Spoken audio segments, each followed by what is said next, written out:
Entonces vamos a comenzar con nuestra sesión del día de hoy. Hoy tenemos el gusto de contar con nosotros con la doctora Edna Judith Nava González.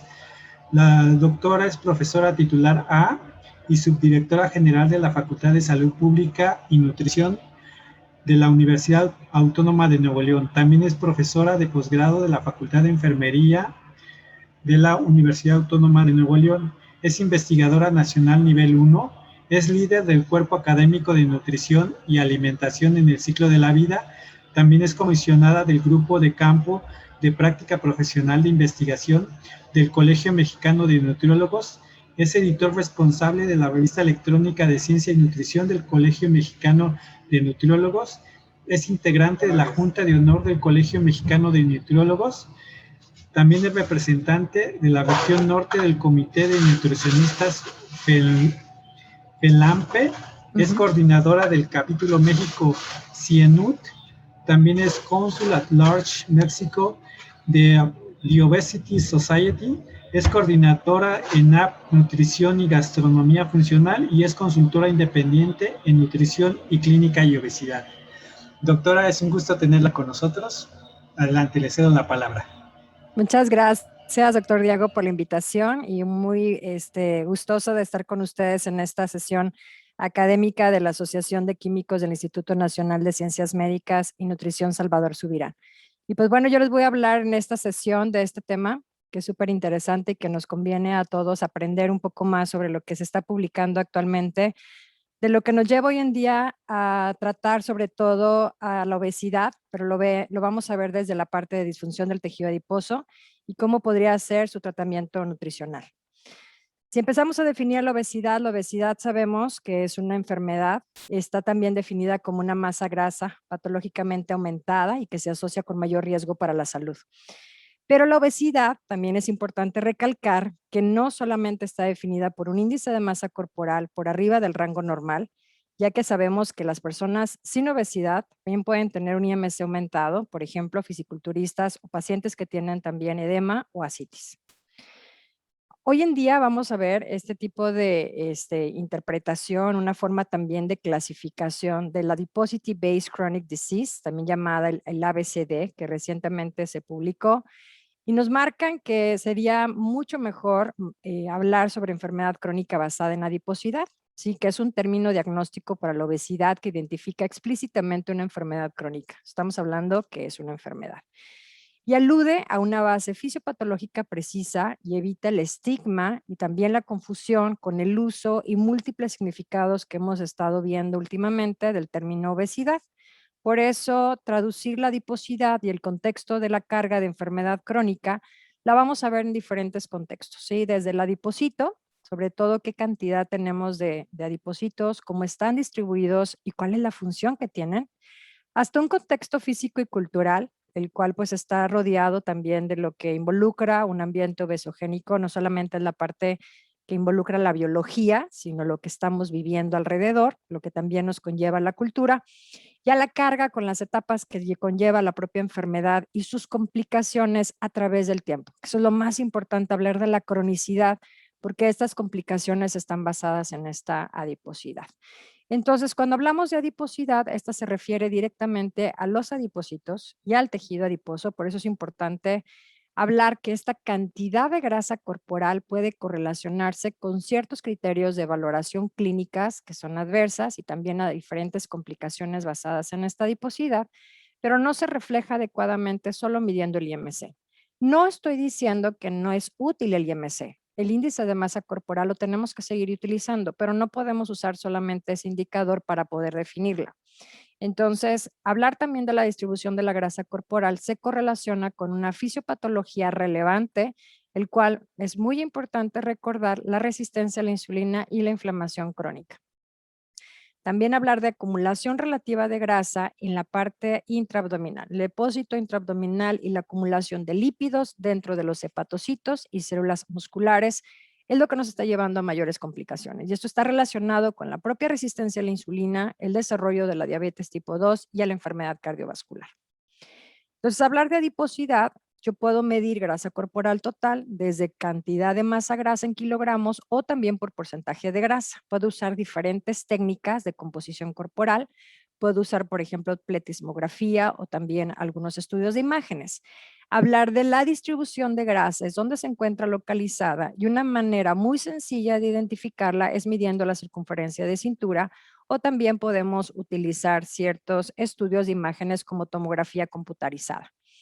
También es importante en la adiposidad aprender de su función secretora. Y el análisis bioquímico es súper importante para poder identificar qué es la cantidad, la distribución y la función lo que tenemos que empezar a involucrar para poder hacer un adecuado diagnóstico. Y también sabemos que en diferentes investigaciones nos lleva a un análisis molecular. Ahora, este fenotipo es resultado de anomalías, como ya comentaba, de esta masa corporal, cómo está distribuida y también su función adiposa, está contextualizado por una parte física, que yo les decía, por la parte biológica, y la parte no física, que involucra nuestra cultura, las costumbres y un entorno incluso sociopolítico y económico que estamos viviendo y sobre todo en México, que es un gran problema que tenemos. Entonces, el resultado de hablar de una enfermedad crónica basada en adiposidad como esta ABCD con complicaciones clínicamente relevantes nos va a poder llevar a tener una mejor forma de diagnosticarla y poderla identificar. Entonces, si vemos, por ejemplo, cómo es la expansión y la remodelación del tejido adiposo, podemos ver que estos atributos funcionales de la grasa están dirigidos por un secretoma que tiene el adipocito. Y además de involucrar a otras citoquinas, pues también hay factores humorales y hormonales. Ahora vean bien en esta imagen que tenemos una expansión patológica a través de la hipertrofia, ¿sí? La hipertrofia de los adipocitos. Esta se asocia con inflamación, con hipoxia y con fibrosis y con un inicio temprano de resistencia a la insulina. Por eso, la disfunción de los adipocitos conduce a un derrame deleterio, que es lo que nos marca principalmente de lípidos, como vemos aquí en esta imagen, en órganos no adiposos, lo cual se denomina lipotoxicidad. Esta acumulación ectópica de lípidos y la llamada lipotoxicidad es lo que nos va a llevar a mayores alteraciones y mayores complicaciones metabólicas en los pacientes. Entonces, aquí nos va a explicar mucho más por qué es importante aprender de esta expansión y cómo es que se llega a remodelar el tejido adiposo. Ahora, diferentes investigaciones nos han marcado puntos clave con respecto a la obesidad. La obesidad o tener obesidad no siempre implica normalidades metabólicas. También decimos que existe actualmente un fenotipo que se considera que hay personas con obesidad, pero no tienen alteración metabólica y le llaman obesidad metabólicamente sanos, ¿sí? Que tienen personas esta obesidad, pero no tienen ninguna alteración, tienen menor riesgo de enfermedad cardiovascular, eso es lo que nos marca alguna bibliografía, y que se puede considerar esta obesidad metabólicamente sana como una fase de luna de miel de la propia obesidad, antes de que lleguen las complicaciones. Pero vamos a aprender más sobre estos conceptos. Ahora, tanto los factores genéticos como los del estilo de vida contribuyen mucho a la heterogeneidad metabólica de la obesidad, porque unas personas, incluso con menos peso, o sea, con menos expansión del tejido adiposo, pueden tener un trastorno metabólico tan marcado y otras personas que ganan mucho peso no lo tienen. Por eso es muy importante aprender sobre esta parte. Y otro elemento importante es la adiposopatía, que puede explicar esta heterogeneidad también metabólica de las personas con obesidad. Ahora, veamos, existen dos caras de la obesidad y también la propia mortalidad. Nos ha dicho los estudios precisamente que la obesidad aumenta sustancialmente el riesgo de desarrollar diabetes, enfermedades cardiovasculares, cáncer y otras enfermedades crónicas, lo que lleva a mayor mortalidad. Eso todo el mundo lo sabemos.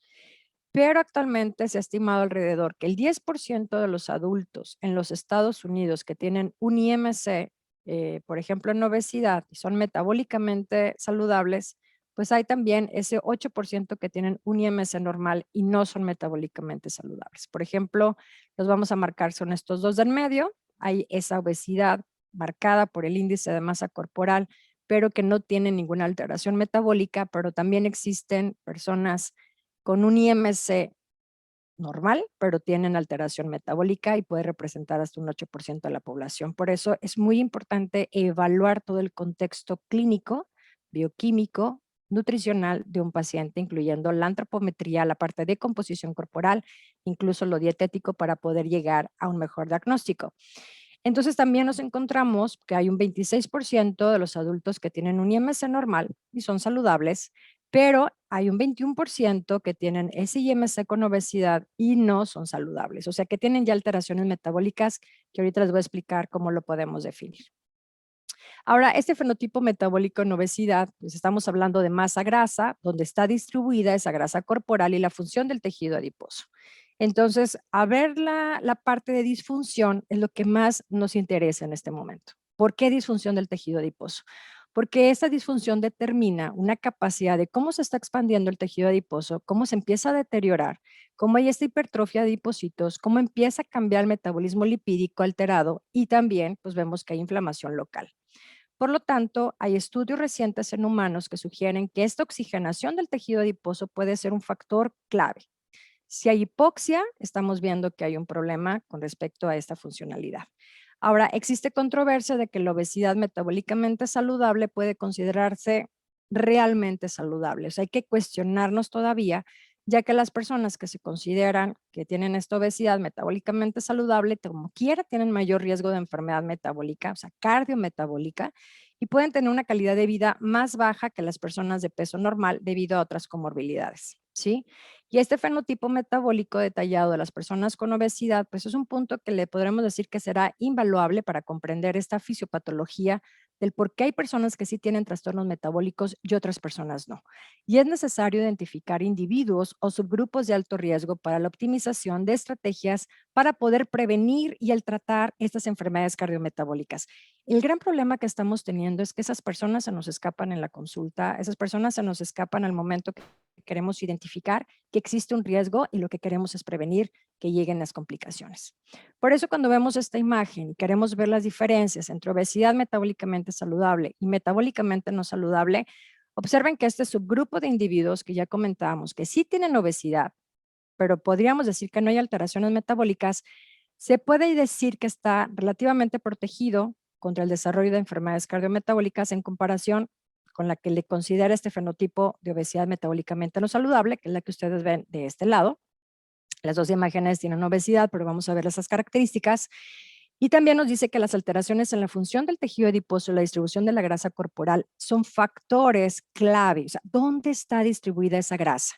Yo puedo tener más grasa corporal, pero ¿dónde la tengo distribuida? Y ese es un punto clave para poder ver la disfunción del metabolismo, lo cual nos habla de este fenotipo de obesidad metabólicamente no saludable. Y fíjense bien, si nosotros vemos cómo está distribuida en esta obesidad metabólicamente saludable, hay menos grasa visceral, hay un poco más de grasa subcutánea y un punto clave es menor lípidos en zonas ectópicas, como vemos aquí, como hígado y músculo, ¿sí? Entonces también podemos ver que el tamaño del adipocito, pues, cómo se mantiene, ¿sí? Los marcadores de inflamación, también la capacidad de acumulación de lípidos, así como la sensibilidad de la insulina, se mantiene.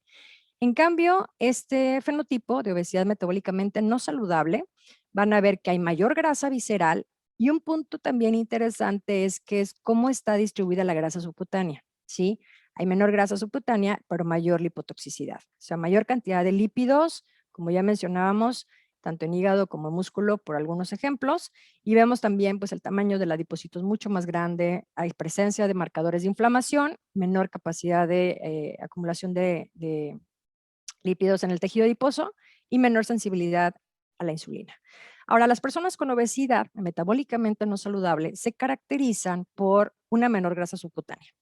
Entonces, la grasa subcutánea, de cierta manera, va a tener otra distribución y es cuando nos dicen que pues, podemos ver piernas más delgadas, pero mayor grasa distribuida en la zona central. La hipertrofia de adipocitos, que ya lo habíamos mencionado, un fenotipo también de un tejido adiposo proinflamatorio, que es altamente inflamatorio, y una capacidad de almacenamiento de grasa que se empieza a deteriorar el tejido adiposo, lo que puede resultar que este depósito de grasa ectópico pues está representando con esta mayor grasa visceral, acumulación de lípidos en el hígado y también en el músculo esquelético. Por eso hablar de estos procesos inflamatorios en la parte crónica, lo que nos está llevando a la enfermedad y a todas sus complicaciones es crónicamente, ¿sí? En el tejido adiposo visceral, también, como ahorita mencionaba, lo que contribuye al desarrollo de la resistencia a la insulina y a enfermedades cardiometabólicas crónicas. Por eso hablamos de cronicidad, ¿sí? No sé si alguien tiene por ahí prendido el micrófono, que lo pueda apagar, por favor. Gracias. Bueno, entonces comentamos de las características clínicas y conductuales. ¿Por qué decir que también hablar de la conducta y del estilo de vida pudiera estar influyendo cómo está mi metabolismo? Y es muy claro lo que nos marca la literatura. El que está en color verde es la persona con obesidad metabólicamente sana y el que está en color como rojo sería la obesidad metabólicamente alterada, o sea, la no sana. Las características son que a pesar de que la grasa total es similar, las personas que se consideran metabólicamente saludable muestran una sensibilidad a la insulina preservada, su presión arterial normal y un perfil lipídico también normal, así como un menor grado de inflamación y también anomalías en la función hepática en comparación con los pacientes que son metabólicamente no sanos, o sea, que tienen alteración, los que vemos en color rojo. Ahora, cuando vemos estas diferencias, a pesar de que es la misma cantidad de grasa corporal, nos dice que las personas que tienen esta obesidad metabólicamente saludable son generalmente personas más jóvenes, son personas más activas físicamente, o sea, no resta de que, por ejemplo, tengas sobrepeso, tengas obesidad, pero eres activo y eso te va a ayudar también a la parte metabólica, que es lo que queremos con nuestros pacientes, y tienen un mejor estado nutricional que sus contrapartes, ya que sabemos, vemos la parte de esta enfermedad como tal de la obesidad, que puede ser vista también desde la alteración metabólica, las cuales también ya habíamos aprendido que difiere la distribución de grasa corporal. Entonces, puntos súper importantes, tenemos que ver esa actividad física, si la otra persona es más sedentaria y cómo está su estado nutricional para poder ver por qué metabólicamente puede estar mejor. Ahora, hay relaciones también entre factores de este estilo de vida, el metabolismo energético, la sensibilidad a la insulina. Esto nos queda también muy claro porque sabemos que lo que nos lleva a la obesidad es un desbalance, ¿no? Entre lo que es el balance energético como tal, por eso nos habla de un balance energético global, ya que sabemos que existe pues un consumo de energía versus un gasto de energía. Entonces, a mayor consumo y menor gasto, sabemos que vamos a tener mayor ganancia de peso. Entonces, cuando hablamos de la actividad física fomenta principalmente la reducción del cociente respiratorio en ayunas, que es indicativo del aumento de la oxidación de ácidos grasos. Por eso es muy importante también valorar en los pacientes el cociente respiratorio, por ejemplo, a través de una calorimetría indirecta, nos habla mucho de cómo es también esta resistencia a la insulina. Y es muy notable también que esta sensibilidad a la insulina ha sido positiva asociado con esta capacidad de producir energía a partir de grasa. ¿Cómo lo podemos explicar? Nosotros por lo regular estamos en sobrealimentación, o sea, comemos más de lo que gastamos, por lo tanto, este balance energético que le llamamos pues en equilibrio, pues se pierde. Y además soy una persona sedentaria, no me muevo, estoy más de 10 horas aquí sentada en la computadora, estoy trabajando, hago home office o me muevo menos a como me movía antes, soy una persona sedentaria, lo cual va a elevar este cociente respiratorio en ayunas, lo cual me habla que tengo una disminución en la oxidación de ácidos grasos y está relacionado a la resistencia a la insulina. En cambio, si soy una persona que hago actividad física, me muevo más, puedo tener un cociente respiratorio más bajo en ayunas, lo cual mejora la oxidación de ácidos grasos y también mejora la resistencia a la insulina. Por eso es muy importante este cociente respiratorio. Y otro elemento clave es cómo aprendemos de esta adipogénesis defectuosa, porque tenemos un balance energético positivo. Estoy comiendo más de lo que estoy gastando. Y por lo tanto, esta adipogénesis defectuosa vemos que está principalmente activando hacia esa hipertrofia, ese tamaño del adipocito, y vemos que empieza a manifestarse esta disfunción del tejido adiposo, así como mayor inflamación. Estas, por ejemplo, secreciones que tenemos de citoquinas proinflamatorias, mayor liberación de ácidos grasos a la circulación, pues va a promover mayor acumulación de estos lípidos ectópicos que ya hemos mencionado desde el principio. Entonces, esta adipogénesis defectuosa es el principal detonador de la enfermedad cardiometabólica relacionada con la obesidad y vemos sobre todo esta inflamación sistémica, la presencia sobre todo crónica de resistencia a la insulina, posteriormente la aparición de la diabetes tipo 2 y la dislipidemia heterogénica. Entonces es como una cascada que va llevando pues toda una serie de complicaciones. Ahora, ¿qué sucede con las personas delgadas, pero que también pues no tienen un metabolismo saludable? O sea, estamos viendo que no nada más en personas con obesidad podemos ver estas características.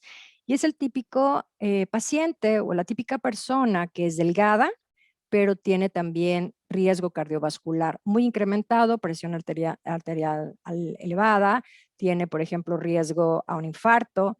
¿Y por qué podríamos explicarnos todos estos elementos? ¿Por qué?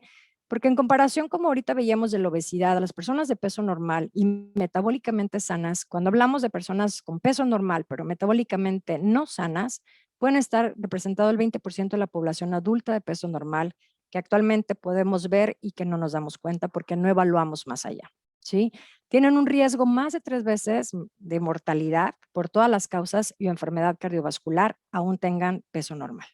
Y fíjense bien que este riesgo también es mayor que el de los sujetos con obesidad, o sea, es igual.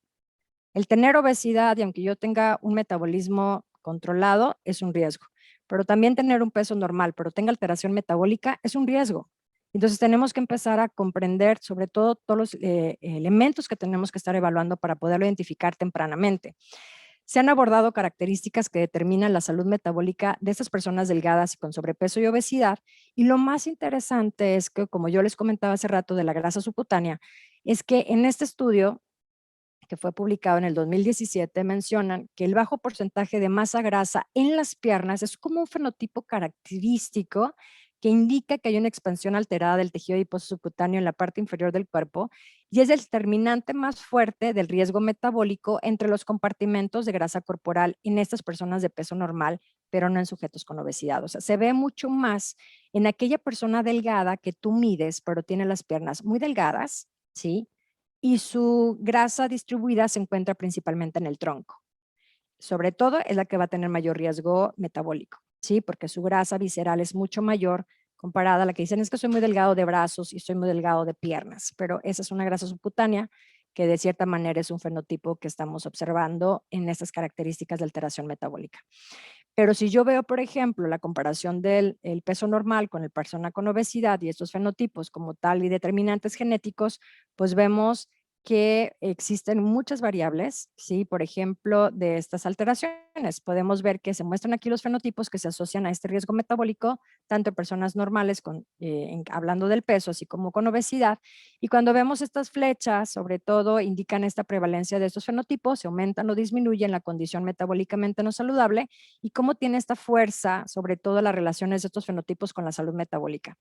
Y vemos esta proporción, sobre todo, o más bien, esta información sobre las vías que pueden también estar involucradas genéticamente hablando, que regulan el riesgo metabólico a través de la disminución y el aumento de la masa grasa.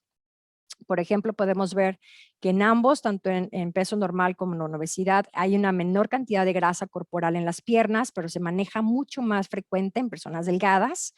La grasa a nivel hepático pues está mucho más alterada en el paciente con obesidad, la grasa también visceral en el paciente con obesidad, pero en ambos se encuentra presente y también la capacidad de secreción insulínica alterada pues está en ambos pacientes está alterada. Entonces resistencia a la insulina para nosotros es muy importante medirla como tal, mayor presencia en el paciente con obesidad y también cómo se ve cambios con respecto al grosor que tiene la íntima media de la carótida, que puede estar también alterada, y también una capacidad no sé si podemos llamarlo como capacidad funcional o cardiorrespiratoria, si yo tengo mejor condición, también se ve disminuido en una persona normal. Entonces podemos ver diferentes determinantes genéticos, por ejemplo, aquí vemos el gen FTO, el gen de MC4R, como los más conocidos, que están ligados a la obesidad, principalmente hacia la adipogénesis.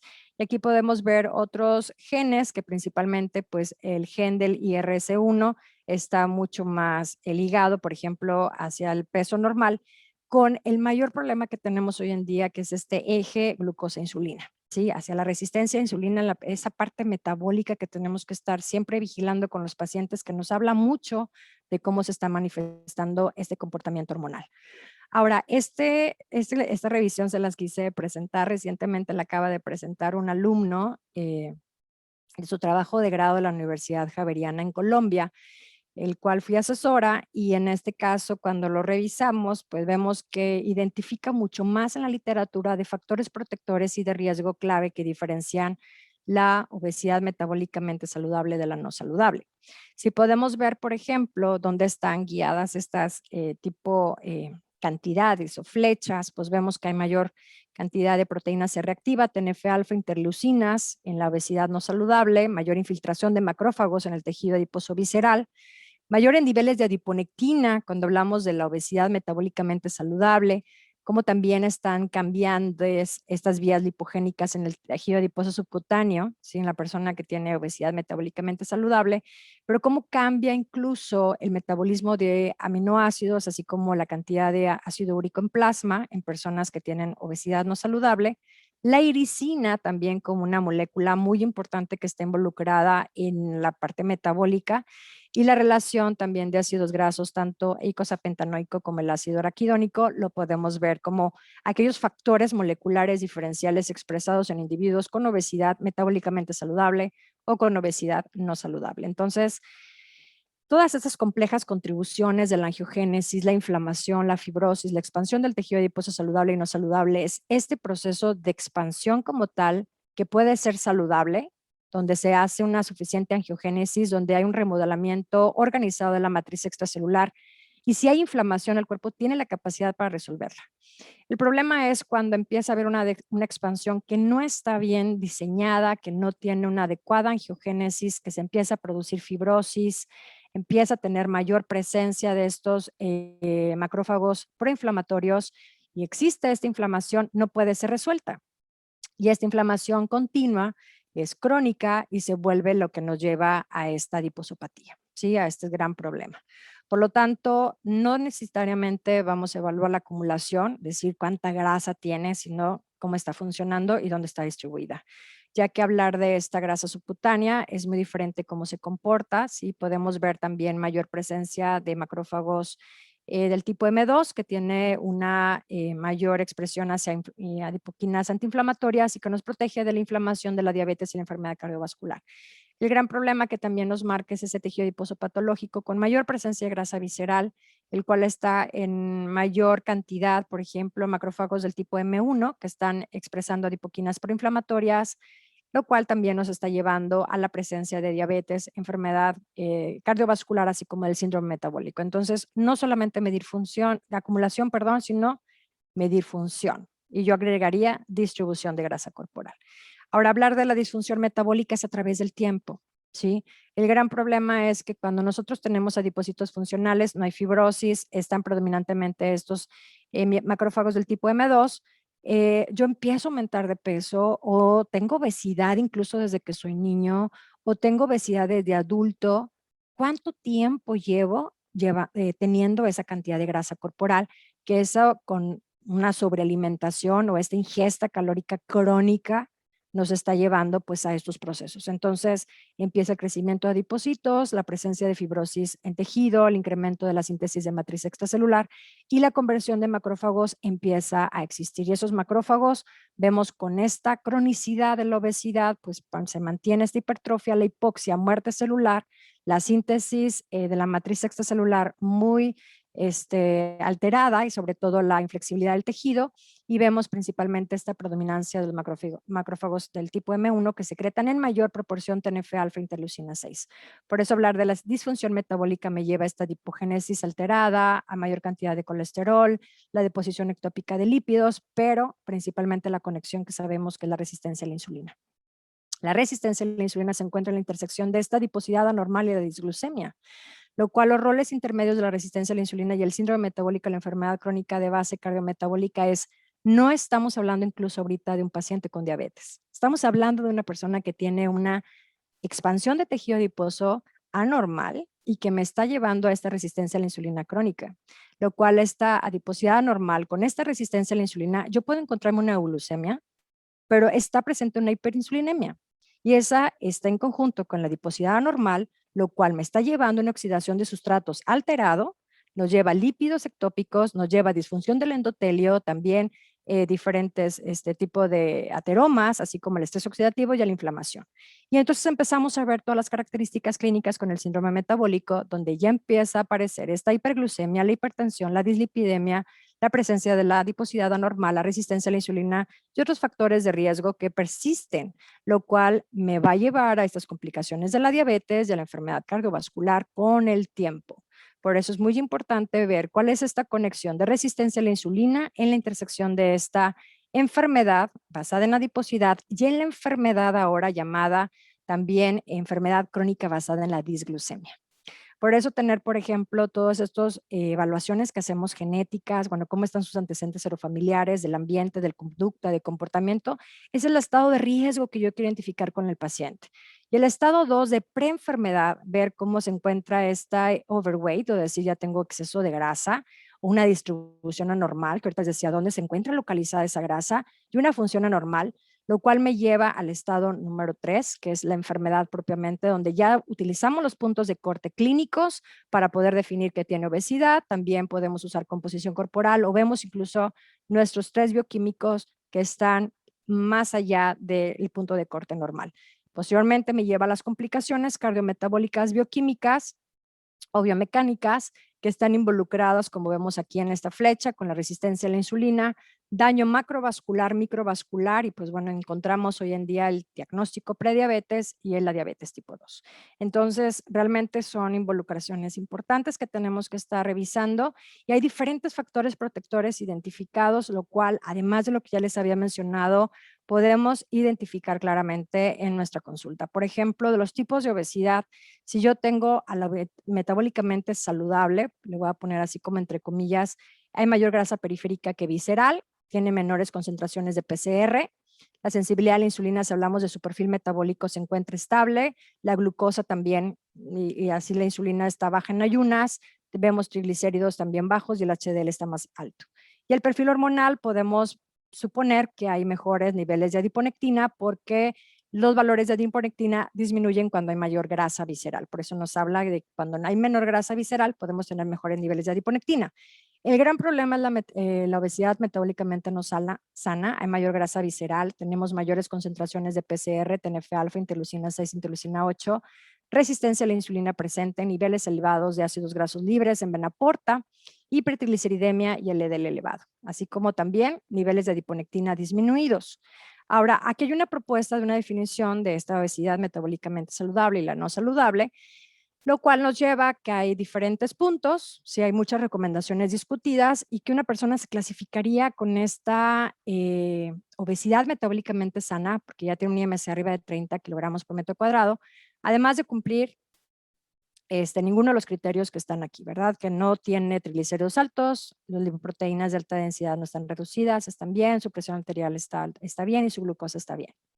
Pero en cambio, cuando una persona ya la consideramos metabólicamente no saludable, tiene que cubrir uno de estos 4 para poder decir ya tiene una alteración metabólica. Si ya tiene triglicéridos arriba de 150 miligramos por decilitro o igual, lipoproteínas de alta densidad reducidas menor de 40, presión arterial elevada, sistólica arriba de 130 y diastólica arriba de 85, así como glucosa en ayunas celebrada arriba de 100, ya podemos decir que son criterios del síndrome metabólico, pero es la definición de esta obesidad metabólicamente no saludable, de acuerdo a LAVI en el 2018. ¿Pero qué creen? Me acabo de topar este paper de diabetología, lo acaban de publicar en este año y nos dice que tenemos que evitar el término de obesidad metabólicamente sana, ya que es engañoso y se debe explorar diferentes estrategias para estratificación del riesgo. ¿Por qué? Porque aquí en este estudio lo hicieron en el Reino Unido con una cohorte prospectiva de más de 300,000 participantes con una mediana de seguimiento de 11 años. Entonces, fíjense bien lo que nos está diciendo. Una disculpa que no lo traduje, pero vamos a comentarlo porque lo acabo de encontrar. ¿Es realmente conocido lo que sucede con estas personas? Por eso hay que analizarlo, porque los individuos que dicen que tienen obesidad, pero tienen un perfil metabólico normal, pues lo tenemos con esta definición, como ya les he dicho, la MHO. Pero comparado con individuos que no tienen obesidad y que tienen un perfil normal metabólico, que aquellos que sí tienen obesidad, como quiera, podemos decir que los que tienen obesidad tienen mayor riesgo de diabetes y enfermedad aterosclerótica. Entonces, no por decir que tengo obesidad metabólicamente sana, no van a venir riesgos.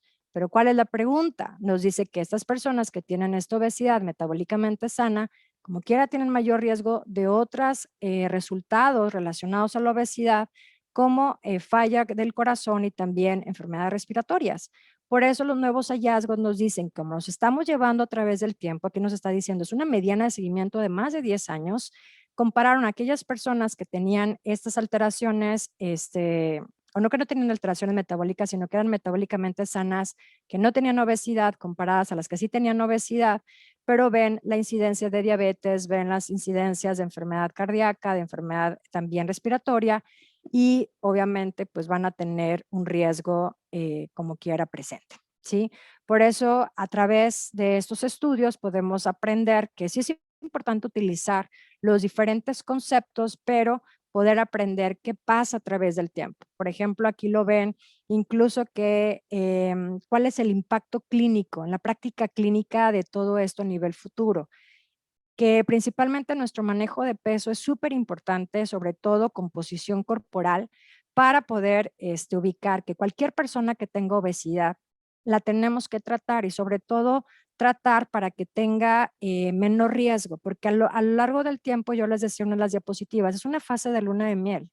Como quiera, en este momento está metabólicamente sana, pero el simple hecho de tener una expansión del tejido adiposo lo va a llevar con el paso del tiempo a alteraciones metabólicas. Por eso es muy importante que nos dicen aquí estos autores de Suma, Ferson, Gray, etcétera, que el uso, por ejemplo, del término obesidad metabólicamente saludable tendría que ser evitado porque puede tener como que esa parte engañosa. Por eso es lo que tenemos que aprender a educar, tenemos que aprender a identificar para prevenir todas estas complicaciones de riesgo. Y aquí se puede encontrar este paper, realmente está súper interesante de cómo nos llevan estas clasificaciones. Ahorita yo se los decía con estadísticas de Estados Unidos, también hay papers en México, también están ahorita revisándose algunas clasificaciones, en este caso, de cómo se encuentran en proporciones, por llamarlo así, de acuerdo en esta población del Reino Unido. Ahora, hablar del manejo de la obesidad realmente, como queremos ver que aquella persona normal, metabólicamente saludable, y la persona con obesidad metabólicamente saludable, que no tiene dislipidemia, no hipertensión, no tiene diabetes, va a llevar con el paso del tiempo una enfermedad cardiovascular. Y eso es lo que ahorita estamos aprendiendo. Va a llevar el incremento a una enfermedad coronaria, el incremento también a una enfermedad cerebrovascular y también a esa falla cardíaca.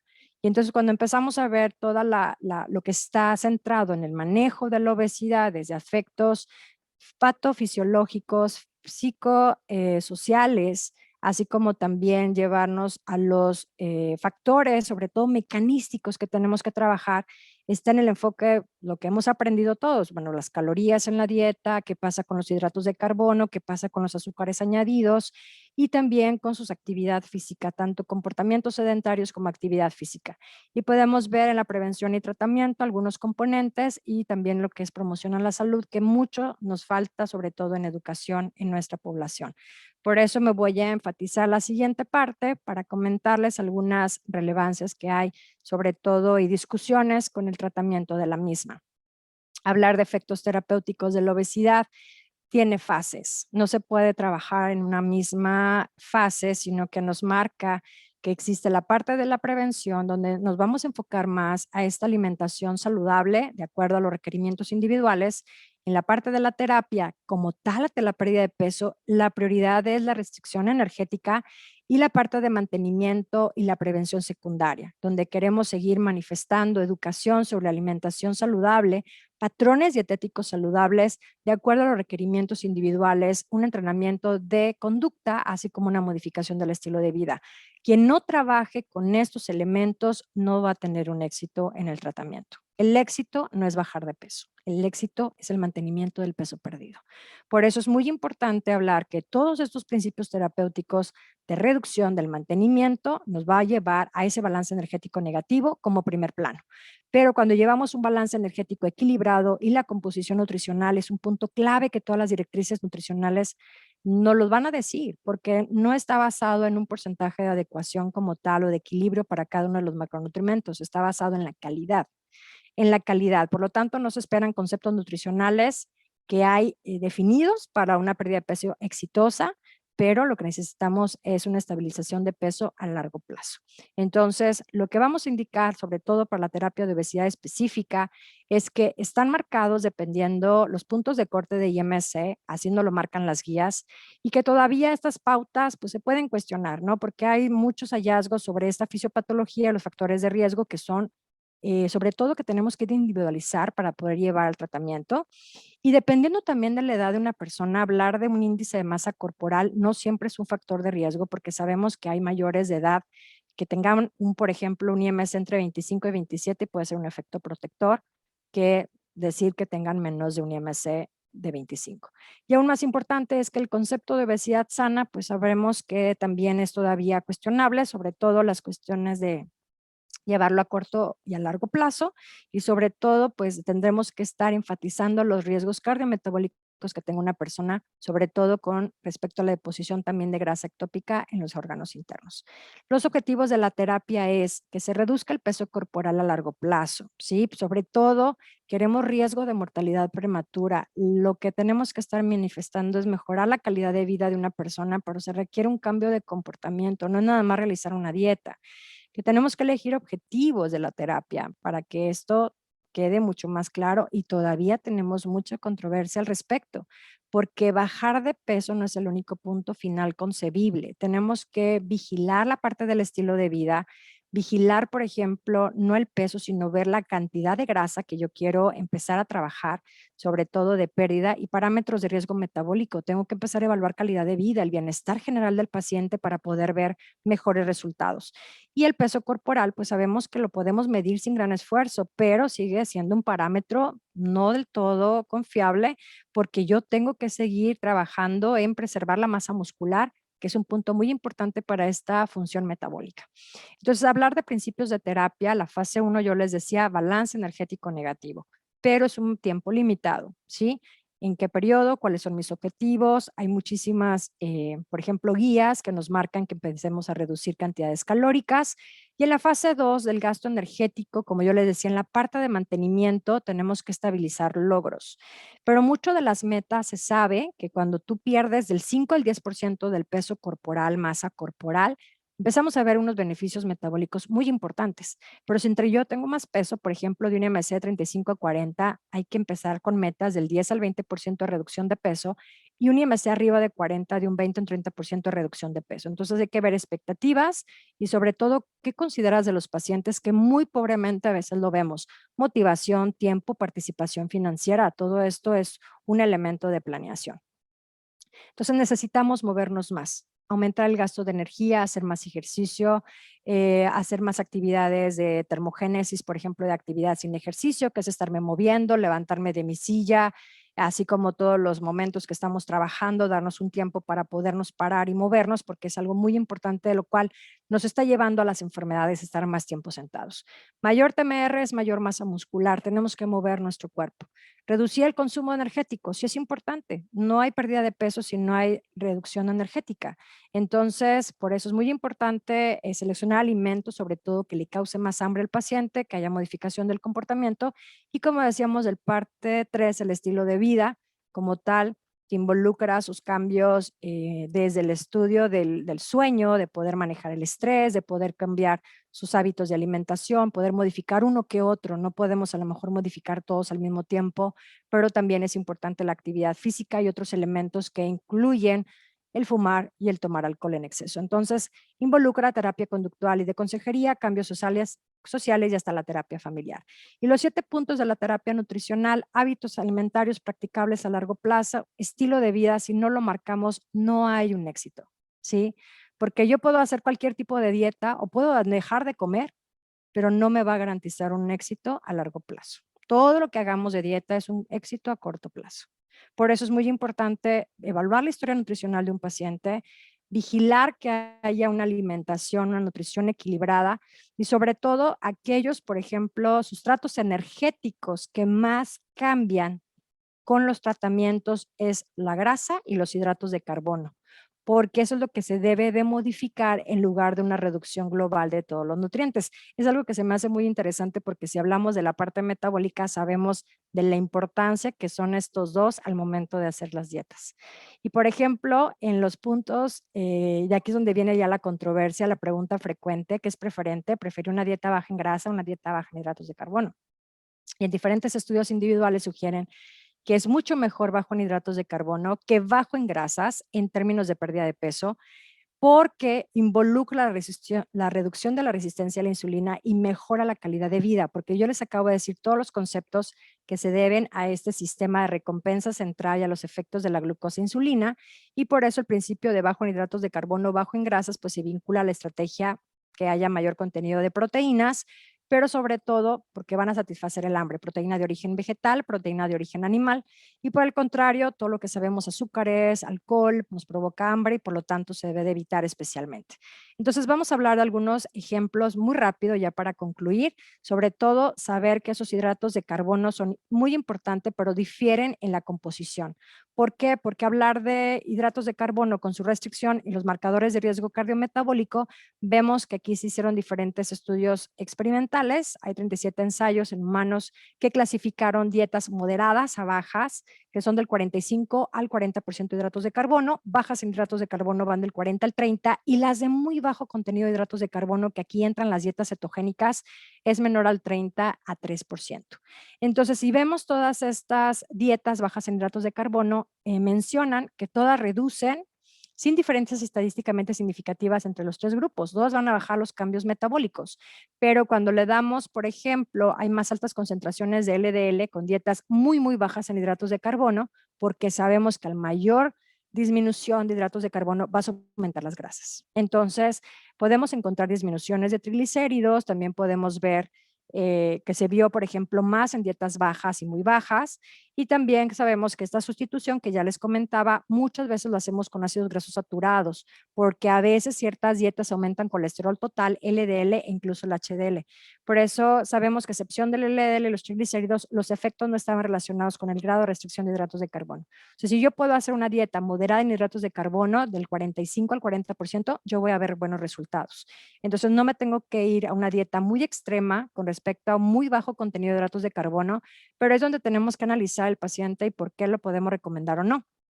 Aquí en esta investigación, que es un metaanálisis de revisión de paraguas, como le dicen Umbrella Review, nos dice que las dietas bajas en hidratos de carbono en estos estudios veían que había dietas menores del 45%, dietas menores del 26% de hidratos de carbono, otras con menos del 10%, mientras otros estudios no definieron la cantidad de hidratos de carbono.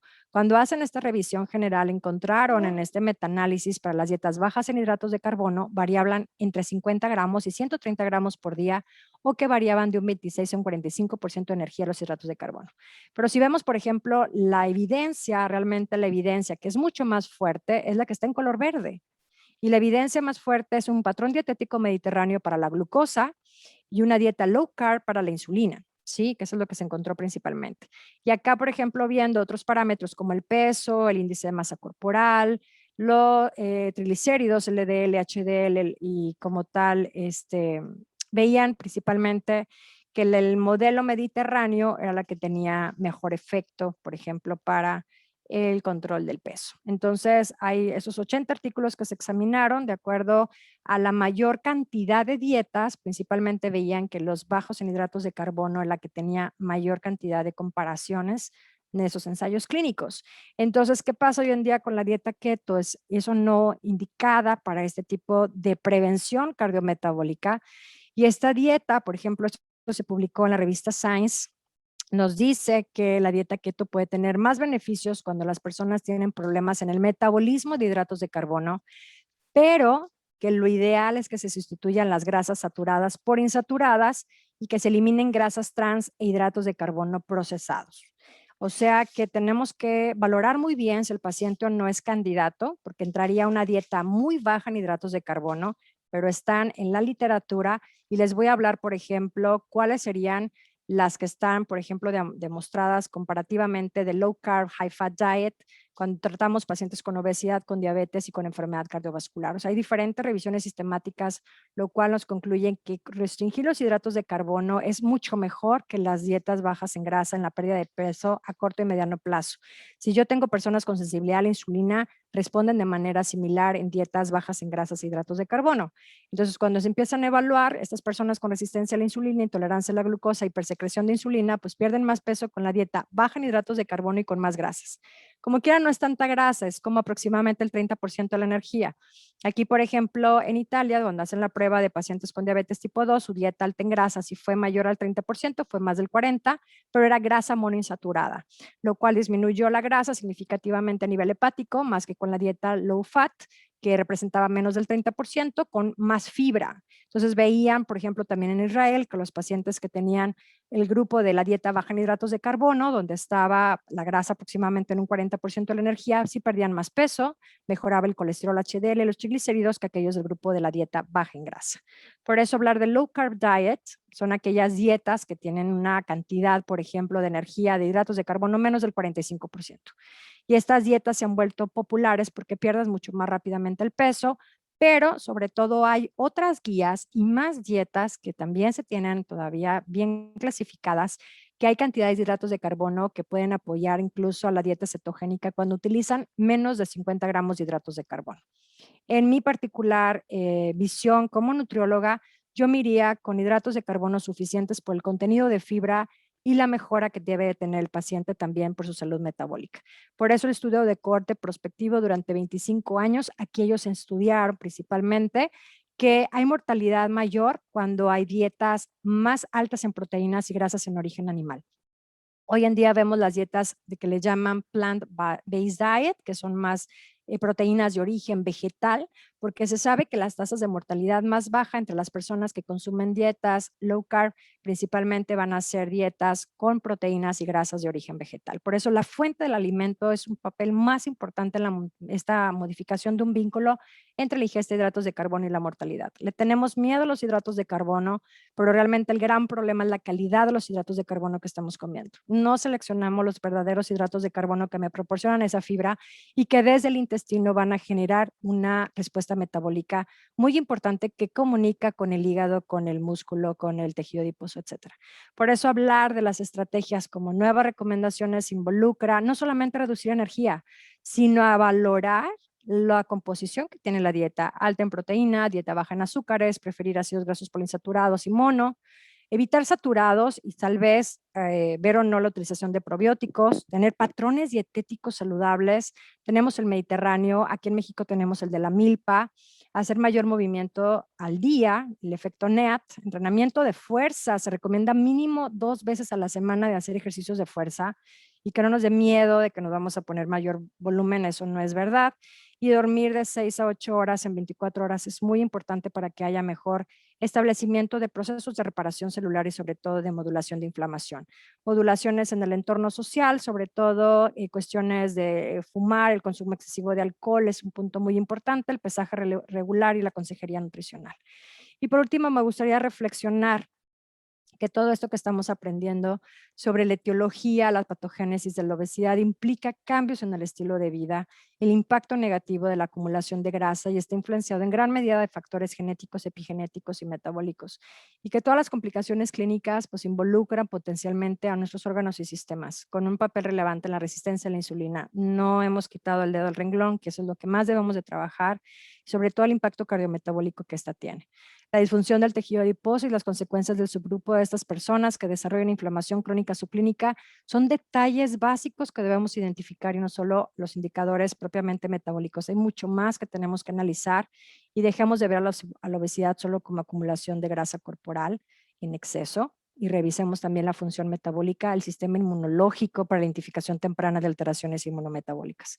Así que la distribución de la grasa, la función alterada del tejido adiposo, en lugar solamente de cuánto peso totalmente, pues predicen mejor tu resistencia a la insulina, las complicaciones relacionadas a nivel individual Y todavía esto que les he presentado con alguna evidencia con respecto a los tipos de dieta, creo que debemos mucho de definir más calidad.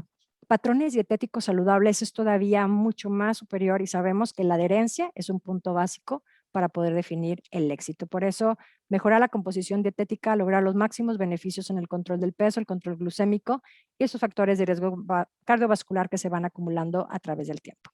Entonces, recuerden esas tres palabras: acumulación, distribución y función, que son puntos claves que tenemos que evaluar para poder llegar a una mejor intervención con nuestros pacientes. Muchas gracias. Les dejo aquí mis redes sociales, mi correo electrónico y estoy a sus órdenes para cualquier duda.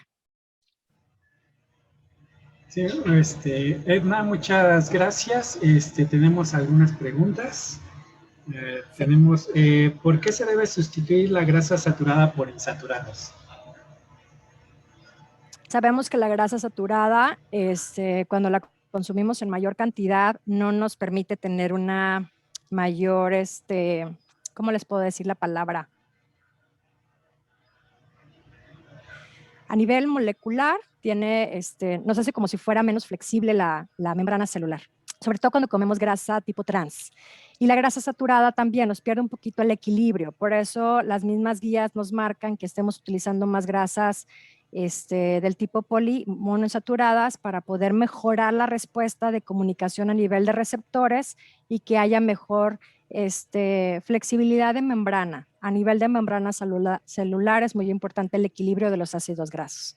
Por eso, cuando tenemos obesidad, se recomienda que sea menor al 10% de la ingesta energética. Gracias. Otra pregunta, ¿qué opinas con respecto a cocinar con aceite de coco o aguacate en lugar de aceites comerciales como Nutrioli, entre otros? El aceite de coco no lo recomiendo. Tiene muy buena estabilidad al calor, o sea, tiene buen punto de humo, pero también es refinado, ¿sí? Y el aceite de aguacate, ese no lo conozco muy bien, pero creo que es prensado con frío. Y la diferencia entre los aceites comerciales y los aceites que tienen otro tipo de procesamiento es pues el grado de refinación. La mayoría son altamente refinados y han sido procesados en calor. Entonces, por lo regular les ponemos más calor y tienen un punto de humo muy, muy bajito. Cuando usamos, por ejemplo, manteca de cerdo, aceite de oliva, aceite de coco, tienen mejor punto de humo. Por eso es que se pueden utilizar mejores temperaturas. Pero el aceite de coco, como les digo, es también saturado a pesar de que pues, es un vegetal y no les recomiendo como usarlo de uso diario. O sea, es mucho mejor comerte el coco como tal a estar consumiendo el aceite de coco porque es más, más refinado. Otra pregunta, ¿la edad afecta la pérdida de peso? Sí. ¿Y cuál sería la dieta ideal para bajar de peso en personas mayores de 50 años? Sí, sí cambia, obviamente, porque ya sabemos que tenemos etapa adulto joven, adulto maduro y adulto mayor. Y los adultos mayores es una fase donde hay mayor pérdida de masa muscular, pero la pérdida muscular la empezamos a partir de los 40 años. La pérdida ósea, por ejemplo, discúlpenme que me tengo que acomodar. La pérdida ósea también empieza a disminuir y en conjunto pues el músculo y empezamos a tener mayor cantidad de grasa corporal comiendo lo mismo, ¿sí? Por eso empezamos a disminuir tasa metabólica en reposo. Por eso ahorita yo les comentaba que la tasa metabólica en reposo está directamente ligada a la masa muscular. ¿Qué tenemos que hacer? Más ejercicio. No podemos dejar de hacer ejercicio. Si tienes 50 años, es súper importante mejorar el flujo metabólico a través de la actividad física. Aunque comas poquito, tu tasa metabólica sigue siendo muy baja porque no la ayudas a incrementar. Por eso la mejor dieta está en cuestión del patrón dietético saludable. Tienes que hacer más consumo de frutas, de verduras, de lo menos procesado que se pueda en tu dieta y sobre todo vigilar el consumo de proteínas. Nos da el miedo de proteínas vegetales, pero tenemos que llevar esta relación por lo menos de 1 gramo de proteína al día por kilogramo de peso, pero podemos combinar proteínas vegetales, proteínas de origen animal, sobre todo baja en grasa, para que pueda ser útil. Pero, por ejemplo, si yo uso una proteína también importante en nuestro cuerpo, pues es el huevo completo, es el pescado grasoso porque tiene omega 3. Entonces, No es tener tampoco miedo a la grasa, sino aprender a seleccionar la calidad, principalmente de los alimentos. Pero por ahí va la dieta, o sea, cuidar. ¿Qué es lo que nos está afectando últimamente para que aumentemos de peso o tengamos alteraciones metabólicas? Estamos consumiendo demasiados azúcares a través de refrescos, de golosinas, de bebidas azucaradas. Estamos consumiendo mayor grasa del tipo procesado. Por eso la grasa trans es lo que más nos lleva a una alteración metabólica y nos está llevando pues a este proceso tan pobre de una micronutrición donde vitaminas, minerales empiezan a disminuir. Por eso tenemos mayores cantidades de enfermedades, en este caso con resistencia a la insulina. Nos hace falta principalmente vigilar esta micronutrición en estas etapas, el cual nos da miedo consumir hidratos de carbono porque aumentan de peso y ni siquiera comes frutas y estamos teniendo estos errores donde voy a sustituirlo por un queso crema. Entonces creo yo que tenemos mucha información que brindar para poder lograr de que no todo lo que veamos a veces en las redes sociales es importante seguir si no estás evaluado principalmente desde tu historial clínico, porque ahí tenemos muchos errores y las dietas, por eso les decía, ¿qué pasa con la dieta keto? No es la que yo indicaría, pero esto existe y está en la bibliografía, pero sería mucho mejor hacer una individualización, pero vamos para patrones dietéticos saludables. Otra pregunta. En la obesidad mórbida, ¿qué predomina? ¿El tejido adiposo blanco o el tejido adiposo pardo? El blanco, definitivamente. Genéticamente también tiene mucho que ver para que haya esa cantidad de tejido adiposo pardo. Realmente los humanos adultos tenemos una cantidad menos del 1%, pero una persona con obesidad sabemos que a mayor grasa corporal hay mayor tejido adiposo blanco y tienen menores proporciones de tejido adiposo pardo. Pero también nos podemos topar uno que otro que pudiera tener por genética mayores proporciones. O sea, pudiera pasar también tanto en los delgados como en las personas que tengan obesidad, pero serían casos ya muy extremos. Pero siempre va a haber mayor tejido adiposo blanco. Y otra pregunta, ¿entonces es mejor usar manteca de cerdo para cocinar? No, para cocinar, yo mencionaba por el punto de humo y estabilización de calor, pero para cocinar, por ejemplo, como necesitamos vigilar nuestra contraparte metabólica, sería como el uso muy, muy moderado. Yo me iría más que nada por menores cantidades de grasa para poder, o aceites, perdón, para poder cocinar. Y por ejemplo, les digo que el aceite de oliva tiene buena estabilización y también es el aceite del tipo con ácido grasos oleico. Hay aceite de cártamo, pero muchos de ellos también están procesados, pero tendríamos que usar muy pequeñas cantidades. Y el aceite de oliva también se ha estado utilizando para cocinar porque hay un tipo de aceite que está conservando todas sus propiedades, que es el extra virgen, y el otro que sería para cocinar, que también ya te dice aceite de oliva para cocinar. Yo utilizaría mejor ese. Por costo, tendríamos que irnos por aceites como lo que les mencionaba ahorita. No me acuerdo la marca, no me acuerdo el nombre, pero son de esos tipos que tienen más ácidos grasos, tipo del aceite oleico, pero en menores cantidades. Y no utilizar temperaturas tan altas porque eso lo quema y lo cambia químicamente y es lo que nos hace más daño. Lo que nos hace más daño son esas grasas que se están calentando constantemente, esos aceites que están cada rato calentándose, eso es lo que cambia su composición química y eso es lo que nos lleva a mayor estrés oxidativo. Otra pregunta, desde el punto de vista nutricional, ¿ven ustedes un impacto directo en la población más joven asociada a la pandemia? Sí, la verdad, yo creo que hemos visto muchos cambios con respecto a la alimentación. Las mismas encuestas lo dicen, lo vemos también en la consulta. Mucho estrés y de ese estrés se ha cambiado los hábitos. Entonces, ¿qué nos pasa con el estrés y la ansiedad? Buscamos alimentos que satisfagan sobre todo la parte del control de estrés, ¿no? Y involucra más azúcares, mayores consumos de alimentos que a lo mejor sí comías, pero no con esta proporción que lo vemos hoy en día, y un consumo de frutas y verduras muy bajo en la población. Si en los adultos por ahí es donde tenemos que vigilar nuestro consumo, en la población más joven todavía se ve mayor riesgo con grupos de alimentos menos consumidos. Entonces, mayor cantidad de alimento procesado, menos cantidad de frutas y verduras. Ganancia de peso, sí, y se ha visto mucho en este año.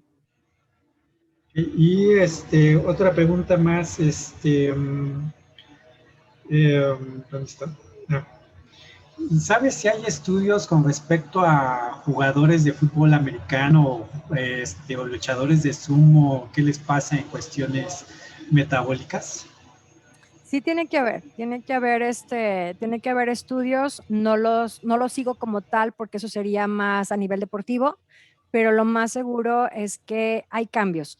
En el momento en que está la persona activa, porque está manejando un deporte que le está solicitando un peso, tiene un comportamiento metabólico bueno.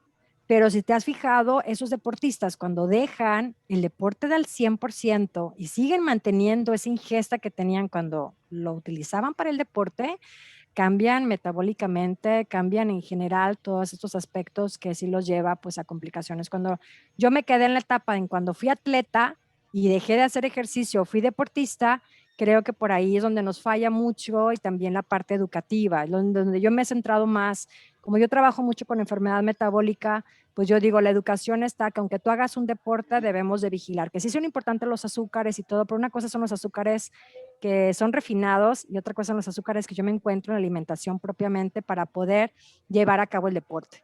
La situación está al momento de que tú dejas el deporte, hay cambios metabólicos, definitivamente va a haberlos, porque ya lo comentaba hace un momento, el estilo de vida juega un papel importantísimo en esta alteración metabólica. Y otra pregunta, ¿en qué momento este, debo decir que tengo que tratar mi obesidad? ¿En qué momento? En el momento que esté la persona con el interés, sobre todo que se observan bien las barreras, que tenga la motivación, que se pueda trabajar sobre el comportamiento global, que ahorita lo que mencionaba. Tratar la obesidad no solamente llevar a cabo un plan de alimentación y que lo esté manejando un nutriólogo o un médico endocrinólogo, sino que estemos trabajando en equipo, que se esté haciendo una modificación del estilo de vida y sobre todo vemos, dependiendo del grado de obesidad, con esta pérdida de peso del 5 al 10%, que yo he trabajado con pacientes y les digo, bueno, ¿sabes qué? Si bajamos el 10%, vamos a tener una mejoría metabólica y esto es inmediato. Entonces tenemos que hacerlo inmediato para evitar que se progrese a las complicaciones crónicas. Por eso lo más importante es que la persona esté motivada y que identifiquen las barreras del por qué sigue teniendo el proceso de la enfermedad. Y a veces les digo, no hay que hacer cosas tan drásticas, sino aprender a seleccionar lo de calidad para empezar a ver qué pequeños cambios me van a llevar a la mejoría, sobre todo mínima, que yo voy llevando a largo plazo a decir, hice una dieta 3 meses, me sacrifiqué mucho, lo dejé todo y así como bajaste de peso, lo volviste a aumentar y eso es mucho más peligroso metabólicamente hablando. Entonces es muy importante aprender todo lo que es modificación del estilo de vida porque eso nos lleva a estos cambios a largo plazo. También otra pregunta, ¿hay diferencias en el tratamiento nutricional en los dos tipos de obesidad, ya sea la saludable y la no saludable? Se tratarían igual, se tratarían igual. Lo que pasa es de que cuando tienes una alteración metabólica, tal vez somos un poco más estrictos. Somos más estrictos porque nuestros principales objetivos es llevar al metabolismo lo mejor, la estabilización más rápida, porque sabemos que al momento que tú ves ya una glucosa alterada, ya cuántas alteraciones hubo detrás para que esa saliera alterada. Entonces, realmente es el último metabolito que me va a aparecer a mí como factor importante y que ya además este eje glucosa-insulina en conjunto con perfil lipídico siempre van de la mano. Entonces, para nosotros es súper importante todavía ser más estrictos al inicio para ver el beneficio metabólico y con el paso del tiempo vamos viendo también las respuestas con la pérdida de peso, grasa corporal principalmente, circunferencias, composición como tal, pero sí pudiera hacer esa diferencia nada más. Somos mucho más estrictos en la parte de intervención inicial, ya que los parámetros nos están diciendo de que realmente ya hay una alteración de los ejes metabólicos súper alterada. Entonces lo tenemos que manejar lo más importante, esos elementos. Y la última pregunta, ¿con qué frecuencia se presenta caquexia en pacientes con alteraciones en metabolismo de lípidos, ya sea cáncer o VIH? ¿Con qué frecuencia? Cuestión exacta, pues no lo podríamos definir como tal, pero es probable.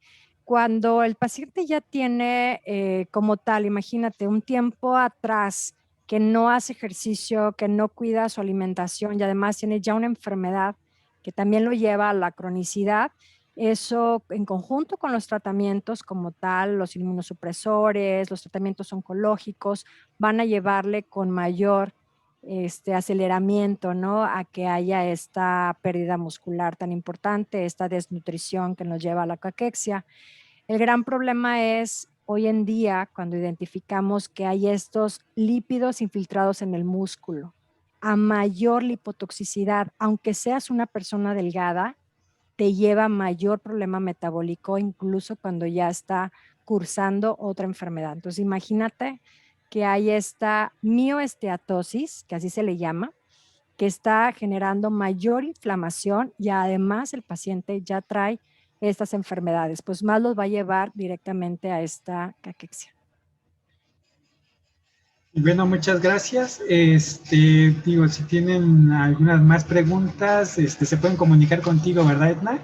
Claro que sí, aquí están las redes sociales, pueden ver más contenido en por ejemplo, en YouTube también tengo algunas conferencias, algunas clases sobre esto y sobre todo, pues cualquier duda, artículos, pues me pueden escribir con mucho gusto, estoy a sus órdenes. Gracias por la invitación nuevamente al doctor Diego.